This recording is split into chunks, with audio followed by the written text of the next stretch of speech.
नमस्कार दोस्तों, स्वागत है आप सभी का आपके अपने यूट्यूब चैनल अंडरस्टूड स्टडी पर। दोस्तों बिहार जीविका भर्ती परीक्षा 2025 के लिए हम लोग आज जो है प्रैक्टिस सेट 1 करेंगे। ये बुक हमारे पास कौन सा है? यूनिक का।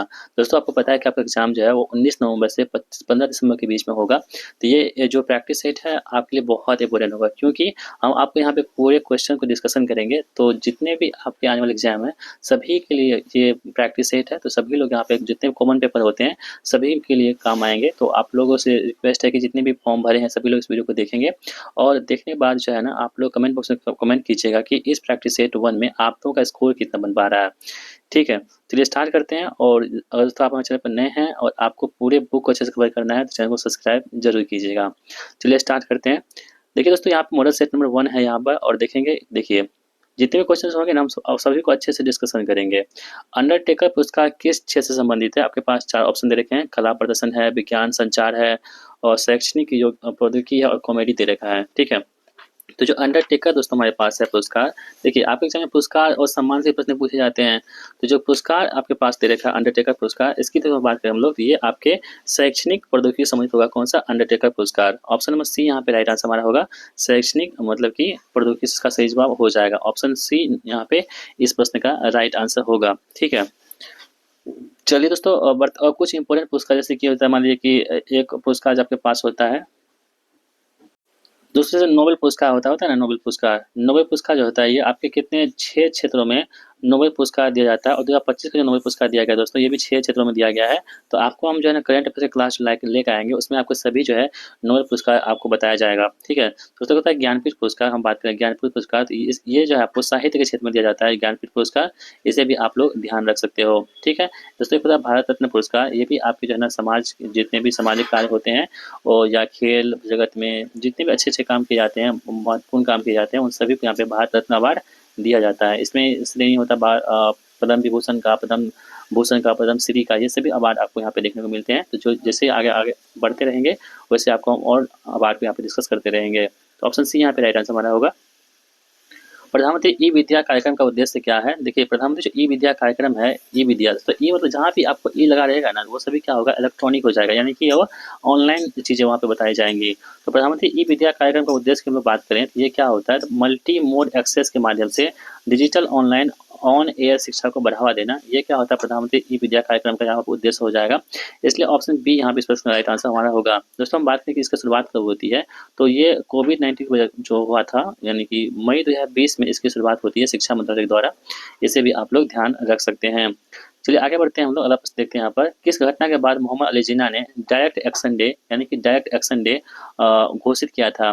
देखिए मोहम्मद अली जिन्ना ने, यहाँ पे हम बात करें कि डायरेक्ट एक्शन डे कब घोषित किया था, तो आप लोग ध्यान रखोगे ये 16 अगस्त 1946 ईस्वी को मोहम्मद अली जिन्ना ने डायरेक्ट एक्शन डे मनाया था। कब? 16 अगस्त 1946 ईस्वी को। तो ये कैबिनेट योजना की जो विफलता हो गई थी, इस पे जो है ना उन्होंने 16 अगस्त 1946 ईस्वी को मोहम्मद अली जिन्ना ने डायरेक्ट एक्शन डे मनाया था। इस बात को आप लोग ध्यान रखेंगे। ये डायरेक्ट एक्शन डे के नाम से भी इसे हम लोग जानते हैं। दोस्तों इस दिन क्या हुआ था? कोलकाता में बड़े पैमाने पर सांप्रदायिक दंगे हुए थे, जिससे भारत के विभाजन की संभावना और बढ़ गई थी। चलिए आगे बढ़ते हैं हम लोग। देखिए भारत छोड़ो आंदोलन बात शुरुआत हुई थी, तो ये 8 अगस्त या कहीं पे 9 अगस्त भी होता है।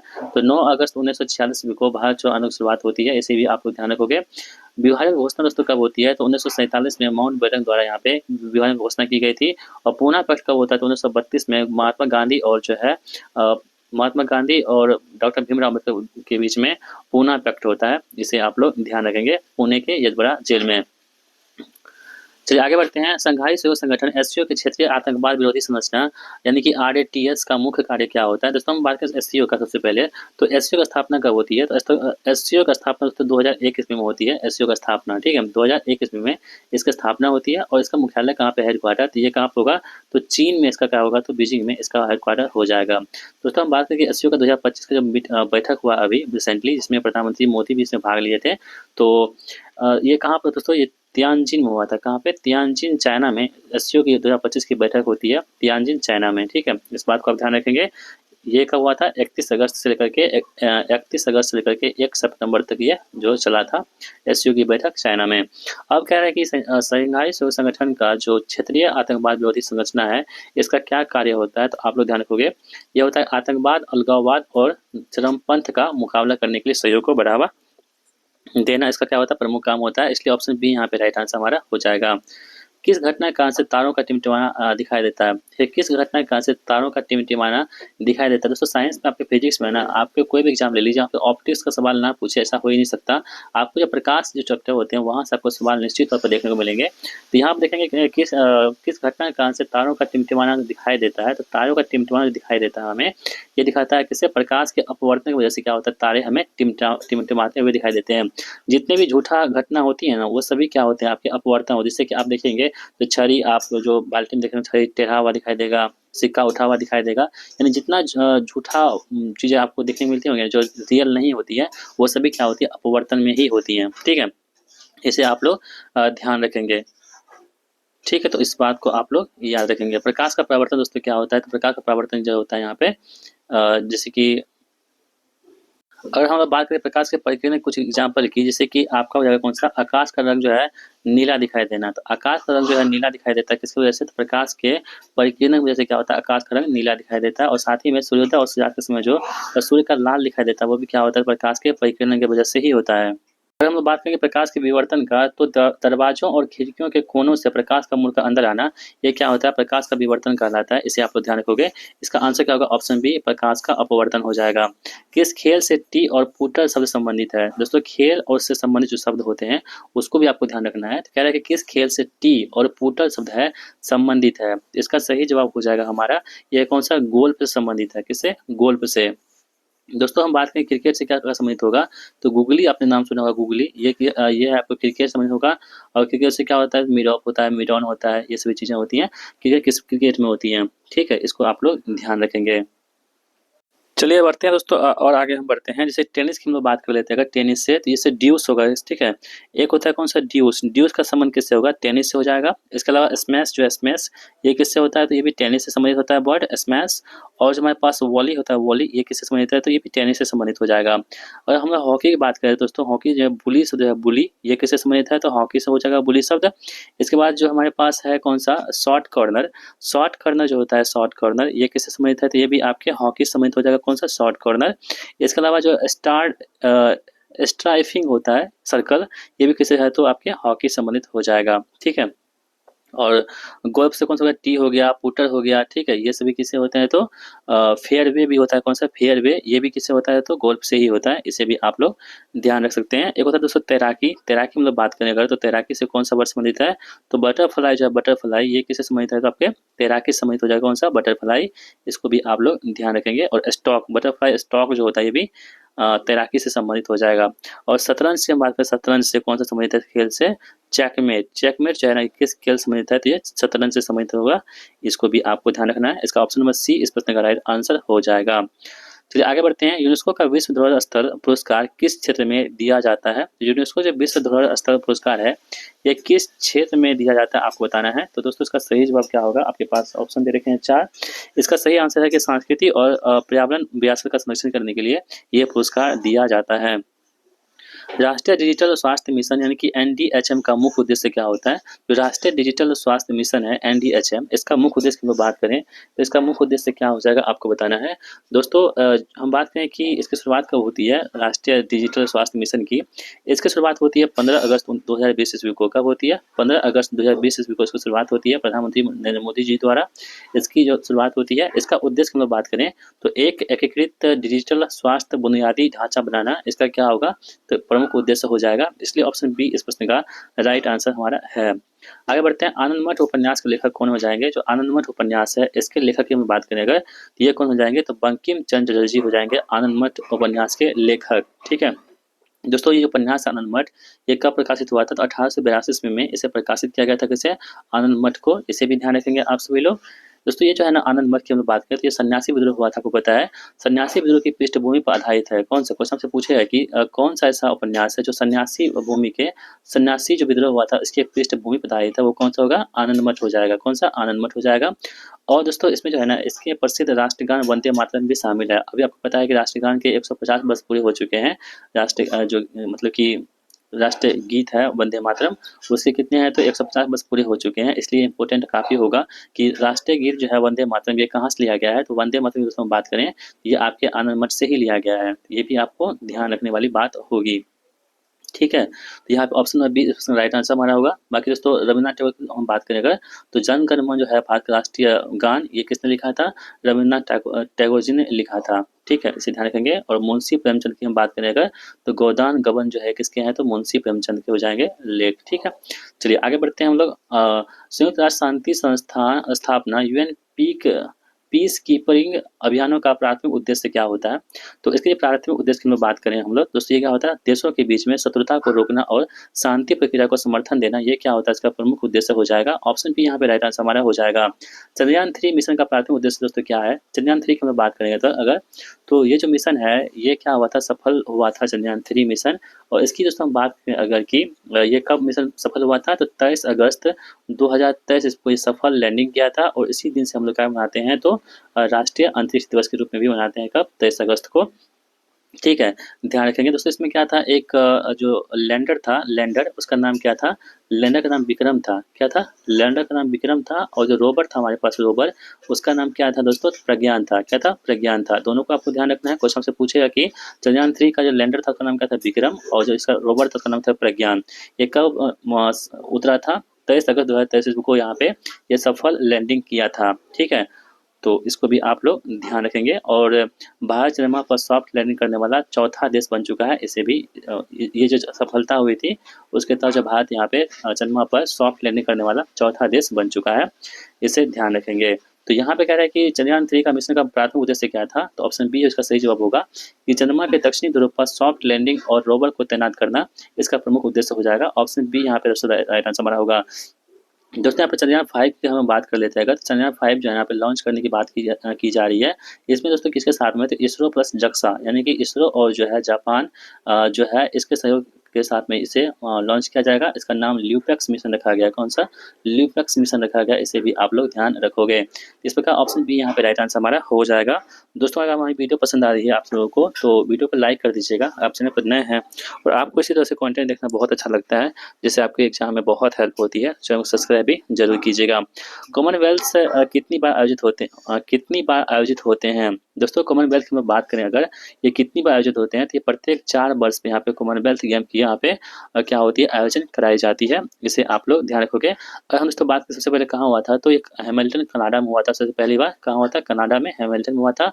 और लास्ट टाइम जो है हम बात करें इंडिया में कब हुआ था, तो इंडिया में 2010 में कॉमनवेल्थ गेम हुआ था। कब? 2010 में कॉमनवेल्थ हुआ था इंडिया में।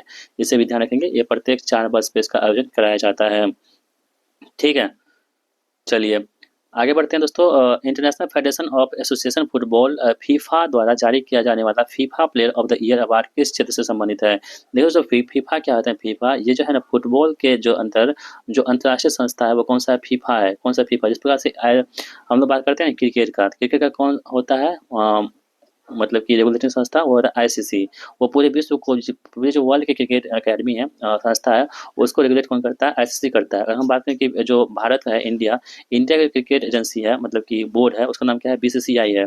और बीसीसीआई कौन जो है ये क्या करता है? तो भारत जितने भी मैच होते हैं ठीक है, उसको क्या करता है? रेगुलेट करने का काम करता है कौन? बीसीसीआई। और जो वर्ल्ड में होता है उसे आईसीसी यहाँ पे रेगुलेट करती है। उसी प्रकार से फुटबॉल की हम बात करें अगर, तो फुटबॉल में जो संस्था होती है वो कौन सी होती है? फीफा होती है। तो दोस्तों यहाँ पे फीफा की हम बात कर रहे हैं कि FIFA international of association football द्वारा जारी दिया जाने वाला FIFA player of the year award किस क्षेत्र से संबंधित होता है? ये आपके फुटबॉल संबंधित हो जाएगा। इससे फुटबॉल से होगा फीफा। ऑप्शन बी यहाँ पे राइट आंसर हमारा हो जाता है। ठीक है दोस्तों, अगर हम बात करें फीफा की, तो फीफा का स्थापना कब होती है? बहुत इंपॉर्टेंट होगा। ये 21 मई 1904 ईस्वी को फीफा का स्थापना होती है। कहाँ पे? 21 मई 1904 ईस्वी को फीफा का स्थापना होती है। और इसका दोस्तों हम बात करें कि इसका स्थान कहाँ पे है, तो ये पेरिस फ्रांस में है। कहाँ पे? पेरिस फ्रांस में इसका क्या होगा? ये यहाँ पर स्थापना हुई थी। ठीक है, इसका उद्देश्य की हम बात करें अगर, तो एसोसिएशन फुटबॉल के खेल को बढ़ावा देना इसका प्रमुख उद्देश्य हो जाएगा। और वर्तमान इसके अध्यक्ष कौन हो जाएंगे? तो गियानी इन्फेंटिनो इसके क्या है? वर्तमान में अध्यक्ष हो जाएंगे। इन्फेंटिनो, इसे भी आप लोग इन्फेंटिनो, ये जो है गियानी इन्फेंटिनो, ये बहुत 2018 से ये क्या है? अध्यक्ष हैं फीफा के। तो इसको भी आप लोग ध्यान में रखेंगे। और दोस्तों हम बात करें कि फीफा जो खेल है, फीफा खेल ये 2026 में कहाँ पे होना है? आपको पता है क्या लास्ट टाइम कहाँ कब हुआ था? 2022 में हुआ था। अब कब होगा? दोहा कतर में हुआ था 2022 ईस्वी में। दोहा कतर में हुआ था 2022 ईस्वी में, ठीक है? दोहा कतर में हुआ था। अब जो होगा 2026 में, ये कहाँ पे होगा? तो ये 3 शहर में, अमेरिका के मैक्सिको, कनाडा, ठीक है? कहाँ पे? अमेरिका, मेक्सिको और कनाडा में होगा। अमेरिका, मेक्सिको और कनाडा में ये गेम होगा 2026 में, आप लोगों को ध्यान रखना है। चलिए आगे बढ़ते हैं, अगला प्रश्न यहाँ पे देखते हैं हम लोग। कह रहा है कि PM cares for children scheme का उद्देश्य क्या है? तो पीएम केयर्स फॉर चिल्ड्रन, नाम से स्पष्ट है कि ये बच्चों के लिए स्कीम होगा और बच्चों की सुरक्षा करने के लिए स्कीम होगा। तो आपके पास 4 ऑप्शन दे रखे हैं, इसका सही जवाब ढूंढिए। इसका सही जवाब होगा कि उन बच्चों को सहायता प्रदान करना जिन्होंने कोविड-19 महामारी के कारण से अपने माता-पिता दोनों को खो दिया है। ठीक है, इसके लिए PM cares for children scheme का उद्देश्य ये हो जाएगा। भारत में पहले विश्वविद्यालय कोलकाता, बॉम्बे और मद्रास किस वर्ष स्थापित किए गए थे? बहुत इंपॉर्टेंट क्वेश्चन है आपके पास। भारत में पहले विश्वविद्यालय जो है यानी कि कहाँ हुए थे? कलकत्ता में, बॉम्बे में और मद्रास में हुए थे। और ये किस वर्ष स्थापित किए गए दोस्तों? तो ये 1857 में इसकी स्थापना होती है, आप लोग ध्यान रखोगे, ठीक है? ये विश्वविद्यालय जो है लंदन विश्वविद्यालय के मॉडल पर आधारित थी। और इस जो विश्वविद्यालय थे, ये स्थापना का सुझाव किसने दिया था? तो वुड्स डिस्पेच दिया था, ठीक है? वुड्स डिस्पेच जो आया था, वुड्स डिस्पेच की हम लोग बात करें, ये कब आता है? 1854 में आता है, ठीक है? तो वुड डिस्पेच 1854 में दिया गया था, जिसे भारत में अंग्रेजी शिक्षा का हम लोग क्या करते हैं? मैग्ना कार्टा भी कहते हैं। कुछ हमसे पूछे कि भारत में अंग्रेजी शिक्षा का मैग्ना कार्टा किसे कहते हैं? तो भारत में अंग्रेजी शिक्षा का मैग्ना कार्टा किसे कहते हैं? तो वुड डिस्पेच को कहते हैं। जब कब आया था? 1854 में आया था। इन्होंने सुझाव दिया था कि भारत में जो है विश्वविद्यालय स्थापना की जानी चाहिए। और ये कब हुआ था? 1857 में। कहाँ कहाँ हुआ था? तो कलकत्ता, बॉम्बे और मद्रास में हुआ था, ठीक है? ध्यान रखेंगे। चलिए आगे बढ़ते हैं दोस्तों हम लोग। इसमें दोस्तों एक बात और आप ध्यान रखेंगे कि इसका उद्देश्य क्या है? तो भारत को पश्चिमी शिक्षा प्रदान करना था इसका उद्देश्य, वुड डिस्पेच का। विश्व बौद्धिक संपदा संगठन WIPO, विपो का मुख्य उद्देश्य क्या होता है? दोस्तों विपो की स्थापना की हम बात करें, ये कब इसकी स्थापना कब होती है? 1967 में इसकी स्थापना होती है। इसका मुख्य उद्देश्य हम लोग बात करेंगे, ये क्या हो जाएगा? तो दुनिया भर में बौद्धिक संपदा के संरक्षण को बढ़ावा देना इसका प्रमुख उद्देश्य हो जाएगा विपो का। स्थापना कब होती है? 1967 में। आपको ध्यान रखना है, बहुत इंपॉर्टेंट होगा आपके एग्जाम के लिए। प्रकाश के प्राथमिक रंग कौन-कौन से होते हैं? जो प्राथमिक रंग होते हैं दोस्तों, वो क्या होता है? RGB होता है, यानी कि रेड, ग्रीन और ब्लू। ये क्या होता है? प्रकाश के प्राथमिक रंग होते हैं और इसी को मिला करके अन्य अन्य रंग भी होते हैं, वो बनाए जाते हैं। तो प्राथमिक रंग कौन-कौन से हो जाएंगे? तो लाल, हरा और नीला हो जाएगा। ऑप्शन बी यहाँ पे इस प्रश्न का राइट आंसर हो जाता है, ठीक है? चलिए दोस्तों हम लोग बढ़ते हैं अगले प्रश्न की ओर। यहाँ पे आपके पास अब जो है रीजनिंग दे रखा है, ठीक है? रीजनिंग है ही ना? 1 मिनट। हाँ, रीजनिंग ही है। क्या है कि नीचे नाम और पते का युग्म दिया गया है, ठीक उसी का समान नाम और पता वाला युग्म विकल्प को ज्ञात कीजिए। जैसे कि चीफ एक्स दे रखा है ये, मोबाइल नंबर ये दे रखा है, तो इसमें आपको पता करना है कौन सा युग्म यहाँ पे समान नाम वाला पता होगा। इसका सही जवाब होगा ऑप्शन सी, कोसुम ककेरा, ठीक है? ऑप्शन सी यहाँ पे राइट आंसर होगा। चलिए आगे बढ़ते हैं हम लोग। अब यहाँ पर दोस्तों मैट्रिक्स दे रखा है, बहुत ही आसान सवाल होते हैं ये रीजनिंग का सबसे आसान आप इसे मान सकते हो, यही होता है। देखिए आपको बैंड खोजना है और आपके पास अभी वो मैट्रिक्स दे रखे हैं एक और मैट्रिक्स दे रखे हैं दो। आपको बैंड खोजना है, कैसे खोलना है? देखिए आप ऑप्शन को लीजिए, पहले ऑप्शन से ऐसे बनाते हैं हम लोग। जैसे 2 3 लेते हैं, देखिए 2 यहाँ पे हो गया, 3 यहाँ पे हो गया, तो बी मिल गया ना? हाँ बी मिल गया। तो यहाँ तक तो ठीक है, ये बी मिल चुका है। आप 7 छोड़, देखिए 7 यहाँ पर है और 6 यहाँ पर है। यहाँ पे डी दे रखा है दोस्तों, हमको क्या चाहिए? ए चाहिए, इसलिए ये नहीं होगा। ये हमको ए नहीं दे रहा है, इसलिए नहीं होगा। आगे बढ़ते हैं, ऑप्शन 2 देखते हैं हम लोग। एक देखिए यहाँ पे एक मिलाएंगे तो क्या मिलेगा? यहाँ पे जो देखिए यहाँ से उठाएंगे और यहाँ ले जाएंगे, जो बीच में कटेगा जिस पॉइंट पे, वही मतलब हमको संख्या देगी। तो यहाँ पे बी दे रहा है, तो ये बी हो गया। अब हम 6 7 की हम बात करें, 6 7 का, 6 देखिए यहाँ पे, 7 यहाँ पे दे रखे, यहाँ पे ए है तो यहाँ पे ए सही है। 4 0 देखिए, 4 यहाँ पे, 0 यहाँ पे, एस दे रखा है यहाँ पे। 4 0 पे क्या यहाँ पे एस दे रखा है, एस होगा क्या मेरा? यहाँ पे एस है, यहाँ पे क्या चाहिए? एन चाहिए, ये एस है, इसलिए ये भी नहीं होगा। इसी तरह से आपको मतलब सभी को देखना है, जो इसका आंसर होगा परफेक्टली वही आपको यहाँ पे चूज करना है। चलिए आगे बढ़ते हैं। 0 0 देखिए यहाँ पे, 0 जैसे बी बनता है, बिल्कुल सही है। 5 5 देखिए यहाँ पे, 5 5 है, ए बनता है, बिल्कुल सही है। 0 1 देखिए, 0 1 से क्या बनता है? यहाँ पे एन बनता है, तो एन भी सही है, हमें एन भी मिलता है। और 5 9 से क्या मिलता है? हमें 5 डी मिलता है, यानी कि डी यहाँ पे हो गया। तो बी एन डिपेंड हो गया ना, हमको यही खोजना था, इसलिए ऑप्शन नंबर सी में हमको यहाँ पे मिल चुका है। ठीक है दोस्तों, बढ़ते हैं अगले प्रश्न की ओर। यहाँ पे कह रहा है कि प्रश्न चिन्ह के स्थान पे कौन सी संख्या आएगी। ये रीजनिंग का सवाल है, बहुत ही आसान सवाल होता है रीजनिंग का। आप लोग वीडियो को पॉज कीजिए, पहले खुद से ट्राई कीजिए इसका आंसर क्या आने वाला है। ठीक है दोस्तों, यहाँ पे देखेंगे तो 7 चौक कितना हुआ, 13 हो गया, और 13 में फिर 12 जोड़ देंगे कितना होगा, 25 हो गया। आप देख सकते हैं 6 की वृद्धि यहाँ पे हो रही है। अब कितना होगा, 12 से 18 जोड़ देंगे 43 हो जाएगा। अब 18 में क्या जोड़ेंगे, तो 6 12 18 24 जोड़ देंगे, तो 4 3 7 4 2 6 67 इसका आंसर होगा, जो ऑप्शन नंबर ए में दे रखा है। आगे बढ़ते हैं हम लोग। यहाँ पे कह रहे हैं कि कौन सा असंगत है, यानी कि 3 जो है ना, 4 आपके पास ऑप्शन दे रखे हैं, तो 3 ना किसी न किसी रूप से सम्मानित मतलब सम्मिलित होगा, एक अलग होगा, आपको वही चूज करना है जो कि यहाँ पे अलग दे रखा है। देखिए यहाँ पे हॉट की हम लोग बात करें दोस्तों, हॉट की, तो देखिए इसमें कुछ नहीं आपको सोचना है। देखिए एच ओ टी है ना, इसमें देखेंगे आप लोग तो दो जो यहाँ पे है, दो लेटर वो क्या है, कॉन्सोनेंट है। जबकि ओ यहाँ पे क्या है, तो दो कॉन्सोनेंट एक वॉवेल यहाँ पे हो रहा है। यहाँ पे देखेंगे तो एक वॉवेल है, दो कॉन्सोनेंट दे रखा है, और यहाँ पे देखेंगे तो कॉन्सोनेंट है, एक वॉवेल दे रखा है। और इसमें क्या है, तो कोई भी वॉवेल नहीं है, इसलिए क्या होगा, ये अलग हो जाएगा। क्यों अलग हो जाएगा, आपको पता चल गया है कि इसमें ये तीनों में क्या है, समानता है, और इसमें क्या है, अलग है, इसलिए ये अलग हो गया। चलिए आगे बढ़ते हैं हम लोग। कह रहा है कि यहाँ पे आपको बताना है कि इसमें जो है मतलब प्रश्न चिन्ह पर क्या आएगा, आपको ये बताना है। देखिए दोस्तों, देखिए इसमें कैसे बनाएंगे, 60 से 28 कैसे हुआ, 60 से 28 ऐसे हुआ कि 60 भागा 2 किया, ठीक है, -2 कर देंगे, कितना होगा, तो 30 में से 2 गया, कितना हो गया, 28 हो गया ना, 28। यानी कि जो संख्या यहाँ पे है उसको माइनस कीजिए, भगा दीजिए 2 से, और 2 माइनस कर दीजिए। उसी प्रकार इसमें ऐसी कौन सी संख्या रखेंगे जिसको हम 2 से भाग करेंगे और 2 घटाएंगे तो आपके पास 41 आ जाएगा। आप इसे भी सॉल्व कर सकते हो, आप इसे सॉल्व करोगे आपके पास कितना आ जाएगा आंसर, वो दोस्तों कितना होगा, 86 आ जाएगा। 86 आ जाएगा, जो ऑप्शन नंबर किस में दे रखा है, ऑप्शन नंबर डी में दे रखा है। चलिए आगे बढ़ते हैं। यहाँ पे आपके पास जो है ना एक पासा दे रखा है, ठीक है, इसको आपको कह रहा है कि घन को मोड़िए और y के विपरीत कौन सा फलक होगा, आपको बताइए। आपको सब पढ़ा होगा घन के बारे में, जो है सामने जो सटा होता है ना, वो उसके विपरीत नहीं होता है। तो इसके विपरीत की हम बात करें तो जेड वाई का विपरीत होगा क्या, नहीं होगा। इसका मतलब ये जो विपरीत होगा ना, वो क्या होगा आपके पास, तो जेड वाई यहाँ पे जेड यू से विपरीत नहीं होगा, ठीक है।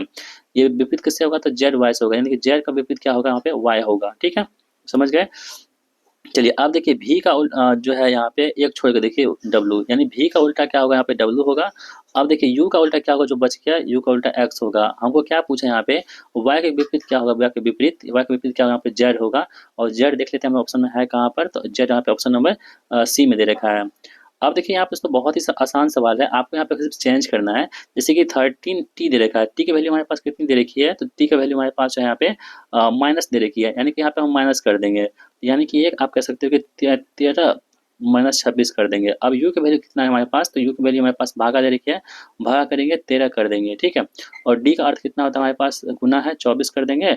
और यहाँ पे जो है बी का मतलब क्या होता है, प्लस दे रखा है, प्लस कर देंगे 7। अब इसको सॉल्व कर लीजिए, बहुत ही आसान सवाल है, बोर्ड मार्क्स का सवाल है, इतना तो आप लोग कर ही सकते हो, ठीक है। आप लोग करके इसका आंसर क्या होता है बताएंगे कहाँ पे, कमेंट बॉक्स में। देखते हैं कितने लोगों को इसका आंसर पता है, नहीं होगा तो हम आपको जरूर बताएंगे, क्योंकि ये बहुत आसान प्रश्न है, हम चाहते हैं कि आप लोग इसे बनाओगे।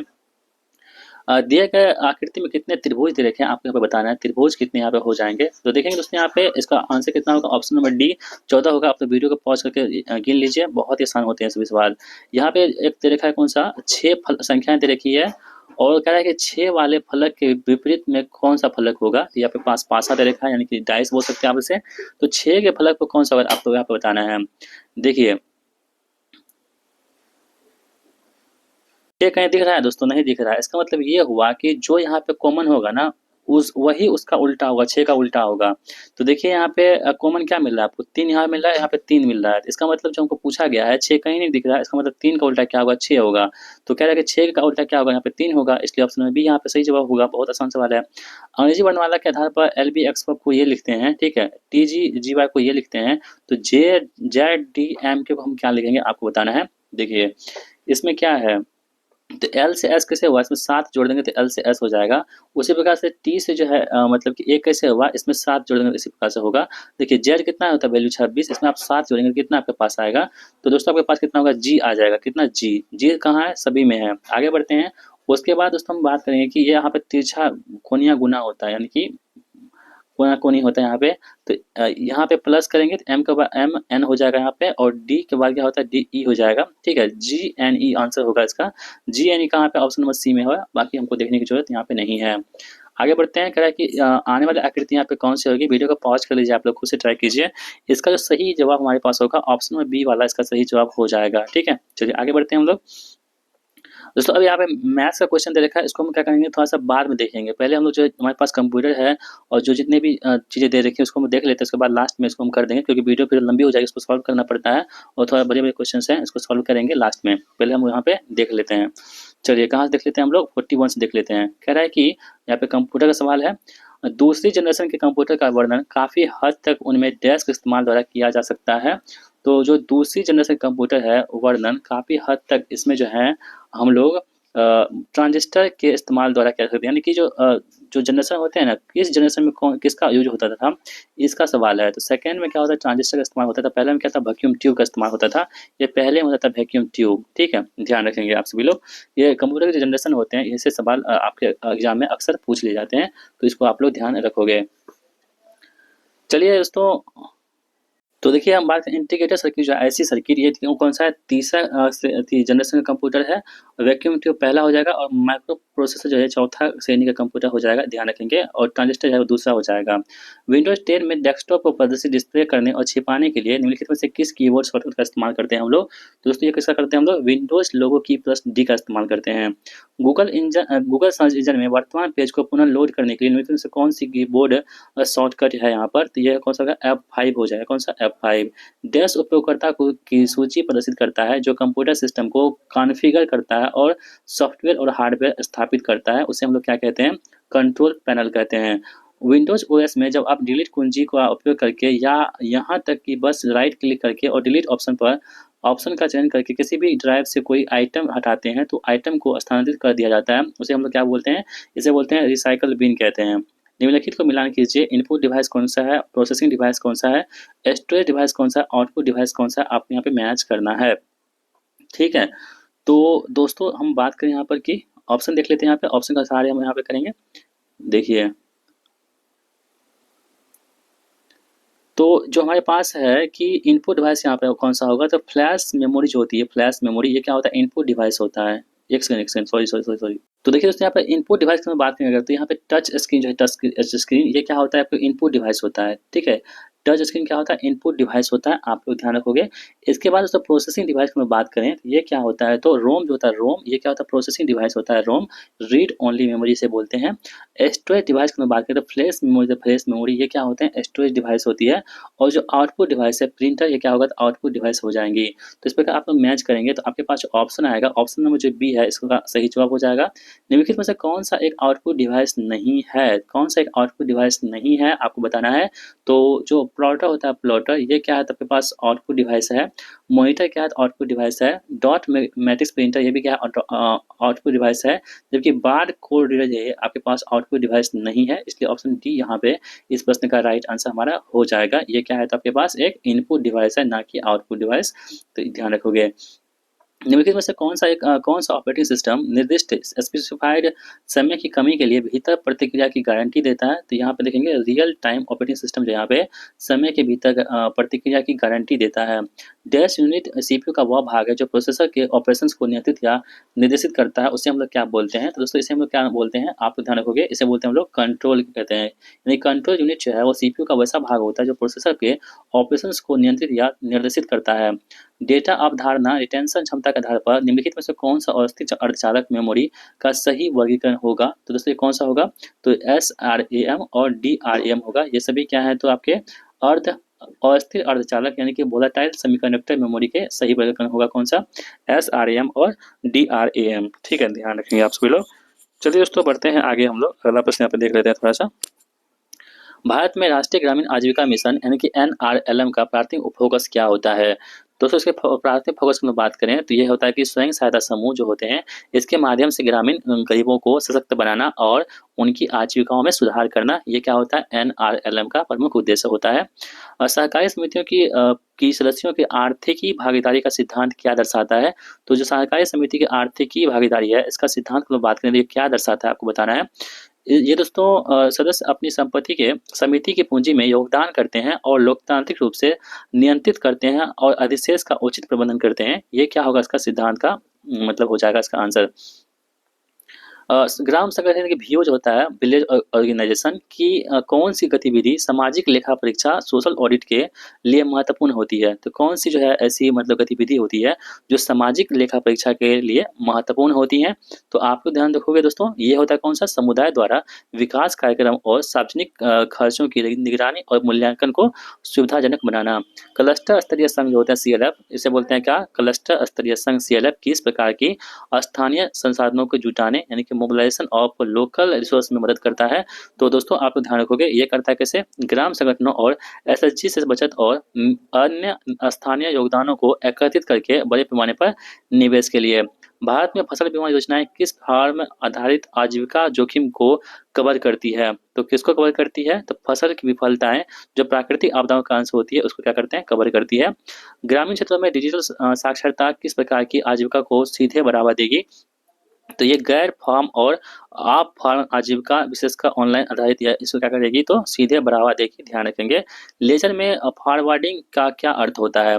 तो दोस्तों पिछले पृष्ठ या अवधि से शेष राशि को अगले पृष्ठ या अवधि में आगे ले जाना, या क्या होता है इसका मतलब कि प्रमुख काम होता है। वित्तीय साक्षरता में सावधानी पूर्वक खर्च प्रूडेंट स्पेंडिंग का क्या अर्थ होता है। इसका अर्थ होता है कि अपनी जरूरतों और प्राथमिकताओं के अनुसार बुद्धिमानी से धन का उपयोग करना, यानी कि फिजूल का खर्चा नहीं करना, जो आपका काम है उतना ही पैसे खर्च करना, यही इसका उद्देश्य होता है। प्रधानमंत्री आवास योजना ग्रामीण PMAYG के तहत किस प्रकार के घरों को प्राथमिकता के आधार पर शामिल किया जाता है। आपको दोस्तों हम आपको जो बताए थे, जो योजना वाले आपको PDF दिए थे या वीडियो दिए थे, उसमें हम आपको सब कुछ बताए हुए हैं। तो इसका सही जवाब होगा कि बेघर परिवार, कच्चे घरों में रहने वाले और प्राकृतिक आपदाओं से प्रभावित परिवार को यहाँ पे प्रधानमंत्री आवास योजना ग्रामीण दी जाती है। प्रधानमंत्री ग्राम सड़क योजना PMGSY के तहत यदि किसी सड़क का परियोजना में कोई समस्या या शिकायत आती है तो उसे कहाँ दर्ज किया जा सकता है। तो उसे ऑनलाइन पोर्टल मेरी सड़क और राज्य स्तरीय शिकायत निवारण तंत्र पर आप यहाँ पे शिकायत दर्ज कर सकते हो। राष्ट्रीय सामाजिक सहायता कार्यक्रम यानी कि NSAP का प्रमुख लाभार्थी वर्ग कौन सा होता है, यानी किसको ये लाभ मिलता है। तो वृद्ध, विधवाएं और विकलांग व्यक्ति को ये राष्ट्रीय सामाजिक सहायता कार्यक्रम के तहत यहाँ पे मतलब कि कुछ राशि मिलती है, लाभार्थी होते हैं सभी लोग। PM किसान योजना के तहत केंद्र सरकार से 6,000 रुपये प्रति वर्ष की वित्तीय सहायता कितनी किस्तों में दी जाती है। दोस्तों ये आपको है ना 6,000 रुपये है ना, तो 2,000 रुपये दी जाती है, ठीक है, 2,000 रुपये दी जाती है।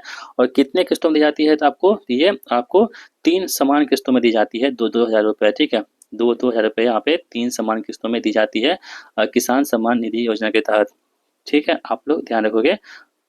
चलिए, और ये जो है किस्तें हर 4 महीने पर दी जाती है, यानी प्रत्येक 4 महीने पर, एक साल में कितने महीने होते हैं, 12 महीने होते हैं ना, तो प्रत्येक 4 महीने पे आपको ये 3 किस्त दी जाती है, ऐसे आप समझ सकते हो। आगे बढ़ते हैं, राष्ट्रीय कृषि विकास योजना RKVY का प्राथमिक उद्देश्य क्या होता है। इसका प्राथमिक उद्देश्य होता है कि कृषि और संबद्ध क्षेत्र में सार्वजनिक निवेश को बढ़ाना और राज्यों को कृषि विकास के लिए अपनी योजनाएं बनाने में लचीलापन प्रदान करना। ये क्या होता है, तो राष्ट्रीय कृषि विकास योजना का प्रमुख उद्देश्य हो जाएगा। प्रधानमंत्री जीवन ज्योति बीमा योजना के तहत बीमा कवर प्राप्त करने के लिए ग्राहक को किस आयु वर्ग में होना चाहिए। जो प्रधानमंत्री जीवन ज्योति बीमा योजना है, इसको बीमा प्राप्त करने के लिए ग्राहक को किस वर्ग में होना चाहिए। तो ग्राहक को दोस्तों बात करें तो 18 से 50 वर्ष की उम्र के बीच में होने चाहिए, तब जाके ये आपको लाभ मिलेगा, ठीक है। और आकस्मिक यदि आपकी मृत्यु हो जाती है, सॉरी आपकी नहीं मतलब किसी की भी, तो किसी भी कारण से ये मृत्यु के मामले में 2 लाख रुपए का कवर प्रदान करती है, कौन सा, प्रधानमंत्री जीवन ज्योति बीमा योजना, ठीक है। दोस्तों हमने आपको सभी डेट्स आपको हम बताए हैं कहाँ पे, अपने वीडियो में। यदि आपने इस वीडियो को नहीं देखा है योजना वाले, तो आप लोग देख लीजिए, क्योंकि बहुत सारे स्टूडेंट है, 10,000 प्लस वीडियो मतलब प्लस स्टूडेंट है उस वीडियो को देख चुके हैं, तो आप लोग भी देख लीजिएगा जो नहीं देख पाए अभी तक। मनरेगा के तहत ग्रामीण क्षेत्रों में निर्मित संपत्तियां यानी कि एसेट्स किस प्रकार की होती हैं। तो आप लोग ध्यान रखोगे यहाँ पे, जल संरक्षण संरचनाएं, ग्रामीण कनेक्टिविटी, सड़कें और कृषि उत्पादकता बढ़ाने वाली परिसंपत्तियां होती है। ऑप्शन भी यहाँ पे राइट आंसर हमारा होगा। आगे बढ़ते हैं यहाँ पे, बिहार सौर क्रांति सिंचाई योजना के तहत किसानों को किस पर सब्सिडी प्रदान की जाती है। तो बिहार सौर क्रांति सिंचाई योजना के तहत किसानों को किस पर सब्सिडी प्राप्त दी जाती है। तो दोस्तों सौर ऊर्जा से चलने वाले सिंचाई पंप पर यहाँ पे इसको सब्सिडी दी जाती है। बिहार औद्योगिक प्रोत्साहन नीति 2016 की वैधता अवधि क्या है, जिसके बाद में बढ़ाया गया था। इसकी अवधि की हम बात करें अगर, तो कितनी हो जाएगी, 2025 तक यहाँ पे बढ़ाया गया था, याद रखेंगे। ये दोस्तों 2016 में ही आया था, इसको बढ़ा करके 2025 कर दिया गया है। बिहार मुख्यमंत्री दिव्यांगजन सशक्तिकरण छात्रवृत्ति योजना का लाभ किसे मिलता है? तो दोस्तों किसे मिलता है ये? दिव्यांग छात्रों को शिक्षा की वित्तीय सहायता देने के लिए मतलब कि छात्रवृत्ति मिलती है। बिहार में मुख्यमंत्री स्वयं सहायता भत्ता योजना के तहत प्रति माह कितनी राशि प्रदान की जाती है? तो यहाँ पे 1000 रुपये प्रदान की जाती है। अब इसे मुख्यमंत्री स्वयं सहायता भत्ता योजना के तहत प्रति माह कितनी राशि मिलती है? 1000 रुपये यहाँ पे मिलती है। आगे बढ़ते हैं। बिहार मुख्यमंत्री बालिका पोषण योजना किस कक्षा से किस कक्षा तक की बालिकाओं को कवर करती है? तो दोस्तों ये 1 से लेकर के 12 तक के जो कक्षा के विद्यार्थी बच्चे होते हैं, बालिका होती हैं, गर्ल्स होती हैं, उनको यहाँ पे जो है कवर करती है। ऑप्शन सी यहाँ पे राइट आंसर होगा। और इसका दोस्तों उद्देश्य की बात करें, इसका उद्देश्य क्या होता है? तो लड़कियों को स्कूल में बनाए रखना, ड्रॉप आउट दर को कम करना और उनके आत्मविश्वास को बढ़ावा देना। ये योजना गरीब परिवारों पर पड़ने वाले वित्तीय बोझ को भी कम करती है। ऑप्शन सी यहाँ पे राइट आंसर होगा। तो इस प्रकार दोस्तों हमारा यहाँ पे कंप्लीट नहीं होता, हमारा मैथ्स भी बाकी है। तो जो भी मैथ्स देखना चाहते हैं आप लोग इस वीडियो में बने रहिए अंत तक। चलिए सवाल यहाँ पे क्या है, किसी कंपनी का स्पेयर पार्ट विनिर्माण के लिए 5 संयंत्र हैं। प्रत्येक संयंत्र स्थानीय गुणवत्ता और निर्यात गुणवत्ता का विनिर्माण करता है। यानी कि स्थानीय गुणवत्ता और आपके पास क्या है, तो निर्यात गुणवत्ता, 2 चीजें दे रखी हैं। उच्चतम विनिर्माण संयंत्र की स्थानीय गुणवत्ता और निर्यात गुणवत्ता इकाइयों का अनुपात क्या होगा आपको बताना है। देखिए यहाँ पे देखेंगे तो विभिन्न संयंत्रों की विनिर्माण क्षमता यहाँ पे दे रखी है। यहाँ से यहाँ तक दोस्तों क्या आपके पास है स्थानीय गुणवत्ता और उसके बाद क्या है निर्यात गुणवत्ता। यहाँ पे क्या है उसका अनुपात बताने के लिए सबसे पहले देखिए 420 होगा और 140 होगा। टोटल आप जोड़ दीजिए कितना आपके पास हो जाएगा? ये आपके पास कितना होगा? 560 हो जाएगा, 560 हो जाएगा। अब कह रहा है कि इसकी अनुपात बताने के लिए हमको कह रहा है दोस्तों अनुपात कितना हो जाएगा? 420 बटे कितना होगा? 140 होगा। इसका आप अनुपात निकाल दीजिए, कितना आपके पास होगा? 3:1 हो जाएगा। कितना? 3:1 होगा। जो ऑप्शन नंबर कहाँ दे रखा है? ऑप्शन नंबर ए में दे रखा है। एक मोटरसाइकिल जो अपनी यात्रा के पहले 60 किलोमीटर की दूरी को 40 किलोमीटर प्रति घंटा की औसत से चाल से तय करती है और शेष यात्रा अर्थात 90 किलोमीटर की दूरी तय करने के लिए मोटरसाइकिल की चाल 45 किलोमीटर घंटा थी। पूरी यात्रा के दौरान मोटरसाइकिल की कुल औसत चाल कितनी थी, ये आपको बताना है। देखिए दोस्तों सबसे पहले हम क्या करते हैं, कुल समय निकाल लेते हैं। यहाँ पे टाइम निकाल लेते हैं कितना होगा। टाइम बराबर क्या होता है आपको पता है कि समय बराबर होता है दूरी बटे चाल। दूरी हमारे पास कितना है? 60 है और चाल हमारे पास कितना दे रखी है? 40 दे रखी है। तो 60 बटे 4 हो गया, ये दूरी पहली वाली। और दूसरा दोस्तों हम बात करें यहाँ पे तो दूरी कितनी है? 90 किलोमीटर दूरी है और इसकी चाल कितनी दे रखी है हमारे पास? 45 दे रखी है। ये कितना हमारे पास समय निकल के आ जाएगा। ठीक है, जब इसे आप मतलब कि सॉल्व करेंगे तो आपके पास कितना आएगा? 3.5 घंटा आएगा। कितना? 3.5 घंटा टाइम हो चुका है हमारे पास। अब देखिए कह रहा है कि पूरी यात्रा के दौरान औसत चाल क्या होगा, ये आपको बताना है। अब देखिए यहाँ पे कुल दूरी कितना होगा डिस्टेंस हमारे पास? तो ये 60 किलोमीटर ये वाला और 90 किलोमीटर ये वाला। तो कितना हो गया? 60 + 90 कितना होता है? तो 150 किलोमीटर की यहाँ पे दूरी हो चुकी है। और देखिए अब आपको चाल निकालना है ना, चाल निकालना है आपके पास। तो चाल निकालना है, स्पीड निकालना है। तो चाल बराबर क्या होता है? दूरी बटे समय होता है ना, दूरी बटे समय। तो औसत चाल निकालने दूरी बटे समय होता है। तो आपके पास दूरी कितना है? टोटल 150 है और समय हमारे पास कितना है? तो 3.5 घंटे दे रखा है हमारे पास। तो दोस्तों इसे आप सॉल्व करेंगे तो आपके पास जो आएगा वो 300/7 आएगा और इसे आप जब सॉल्व कर देंगे तो आपके पास जो आंसर आएगा वो 42.6/7 किलोमीटर प्रति घंटा आएगा, जो कि यहाँ पे दे रखा है ऑप्शन नंबर ए में। तो ठीक है, तो बहुत ही आसान सवाल होते हैं, बस आपको ध्यान से पढ़ना है, जो कहेगा आपको वो करना है, आपका आंसर निकल के आ जाएगा। यदि अरुण के वेतन में 50% की कमी की जाती है और बाद में 50% की वृद्धि की जाती है तो उसे कितने % की हानि हुई? देखिए दोस्तों इसमें आपको कुछ नहीं करना है। 50% की कमी हुई है ना, तो 50 यहाँ पे लिख देंगे। आप 100 मान के चलो कोई भी चीज़ को, तो 50 की कमी हुई तो कितना हो गया? 50 हो गया। अब 50 की वृद्धि यहाँ पे हो गई तो क्या करेंगे? गुना 150 कर देंगे। इसको आप सॉल्व कीजिए, दोनों शून्य से यहाँ पे कट जाएगा। 15×75। देखिए जब भी आपको 100 से कम आएगा ना, 100 से जितना कम आएगा तो आपको हानि होगी और 100 से जितना ज़्यादा होगा आपके पास क्या होगा? लाभ होगा। तो 100 से यहाँ पे क्या होगा? 75, तो क्या होगा? हानि हो रही है। कितनी की हानि हो रही है? 25 की हानि हो रही है, इसलिए 25% क्या होगा? इसका आंसर हो जाएगा। ठीक है, यदि यहाँ पे 125 आता यानी 100 से जितना ज़्यादा अधिक होता वो क्या होता? इसका लाभ होता। x का वह न्यूनतम मान ज्ञात कीजिए जिससे 5 अंकों की संख्या इतना 9 से विभाजित हो जाएगी। तो आप ऑप्शन से ट्राई कर सकते हो। यहाँ पे यदि 7 रखेंगे तो ये क्या होगा? 9 से विभाज्य हो जाएगा। एक व्यक्ति ने अपने वेतन का 60% घर के खर्च पर, अपने वेतन का 20% किराए पर और शेष वेतन में से 80% एक ट्रस्ट को दान कर दिया। उसके पास 20,000 रुपये शेष हैं, तो उसका वेतन कितना था ये आपको बताना है।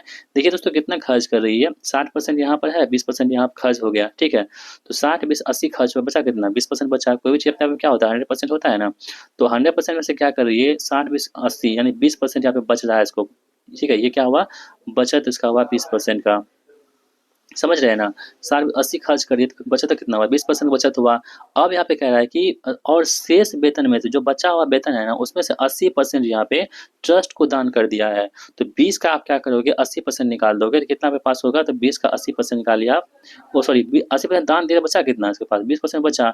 ये कितना आपके पास हो जाएगा? तो ये 4% हो जाएगा, यानी 4% ये हो गया, ठीक है। अब कह रहा है कि मतलब कि यदि उनके पास 20,000 शेष है, तो शेष हमारे पास यही हुआ ना, तो हम मान लेते हैं शेष x है, ठीक है। तो x का 4%, 4% हटाएंगे तो 0 होगा, 100 होगा। बराबर कितना दे रखा है हमारे पास? तो 20,000 दे रखा है। इसको आप सॉल्व करेंगे तो x की वैल्यू आपके पास जो आएगी वो कितनी आएगी? 5 लाख आ जाएगी, जो ऑप्शन नंबर बी में दे रखा है। दो कोलों का ब्याज दोस्तों, ये बहुत ही बड़ा सवाल है, ये आपके एग्जाम में इतना हार्ड लेवल प्रश्न नहीं पूछा जाएगा, तो इसको आप इग्नोर कर सकते हो। बाकी आप बनाएंगे, दिमाग दिमाग आपका खराब होगा, इससे कोई फायदा आपको नहीं होने वाला।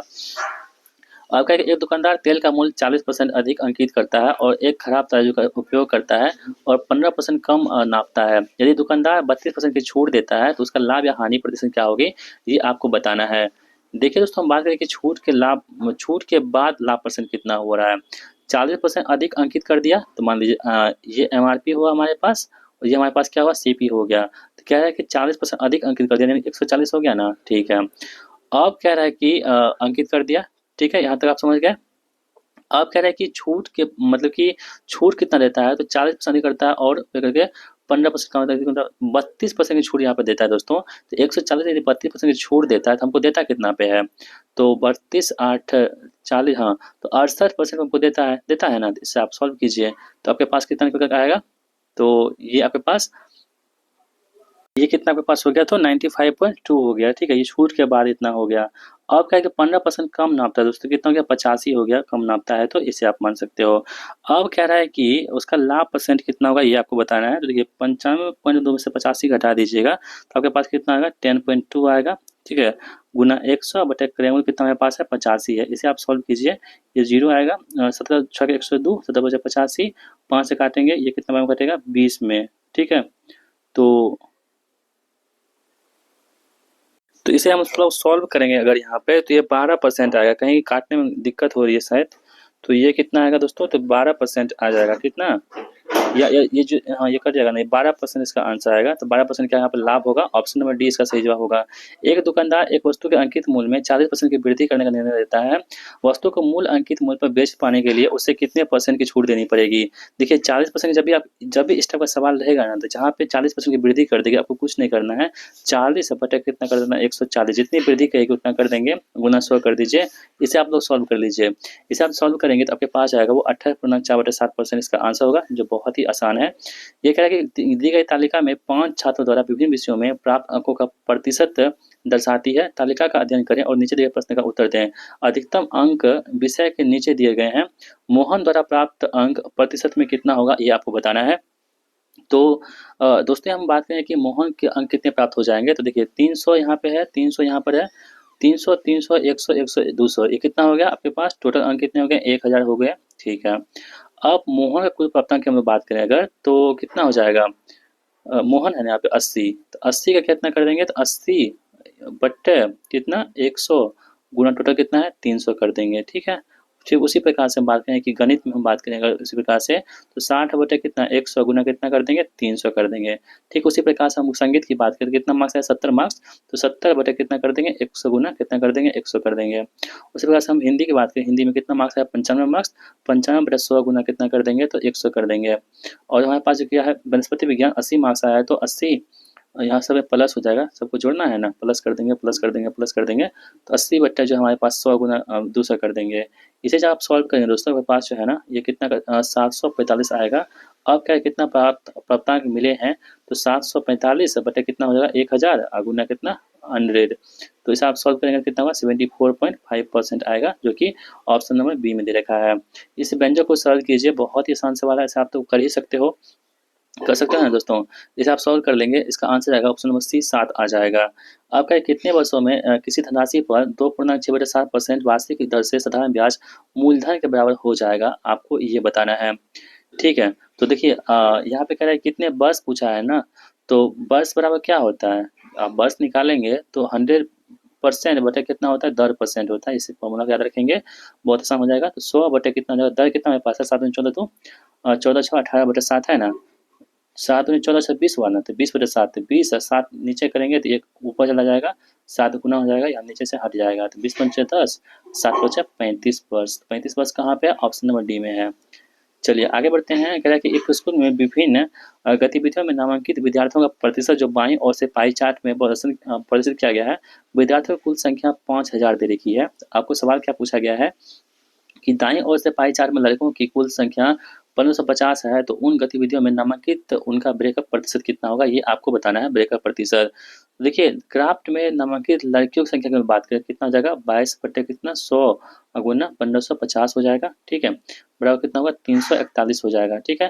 अब 20% की बात कर लेते हैं तो 341 बटे कितना 5000 हो जाएगा, गुना कितना कर देंगे 100 कर देंगे, 6.82% इसका क्या होगा आंसर होगा, जो ऑप्शन नंबर किसमें दे रखा है, सी में दे रखा है। तो इस प्रकार हमारा जो है सेट नंबर 1 यहाँ पे कंप्लीट होता है।